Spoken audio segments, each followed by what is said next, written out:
Harlem was beginning to get a reputation among whites as a dangerous place. So dangerous that many jazz fans hesitated to visit it anymore.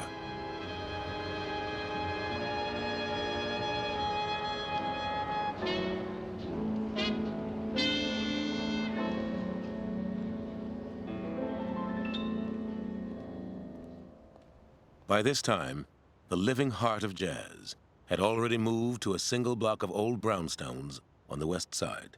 52nd Street, between 5th and 6th Avenues. Musicians called it simply the street. I would say most people, when they first come to New York, want to see the Statue of Liberty, which you see anyway when you come in by boat, as you did in those days, and the Empire State Building. But I wanted to see 52nd Street, which I had heard so much about. There were 7 cellar clubs in that one block. Jimmy Ryan's, the Onyx, the Famous Door, the Troc, the Downbeat, the Spotlight, and the Three Deuces. Everybody played there, and a visitor could hear every kind of music drifting out over the street, all at once. Traditional New Orleans jazz, swing, even the experimental sounds that Parker, Gillespie, and their friends had begun to make. I was just a kid, and my brother was 3 or 4 years older. And we would come down the West Side Highway, which had been constructed by then, and we'd get off at 52nd Street and drive. Before we checked into a hotel, we would drive straight across town and just drive down 52nd Street.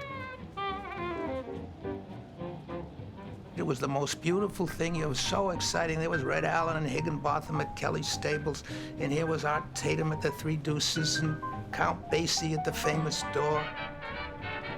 And it was like being in a candied heaven. And the candy was the jazz that you could grab hold of. And that night, we would take like $10 or $15 that my father had given us to go out.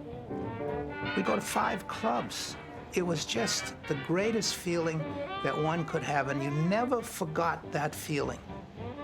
Because as you sat in those clubs, particularly at 3 o'clock in the morning, I was half asleep, but I wasn't asleep. And you felt that musicians were playing for you.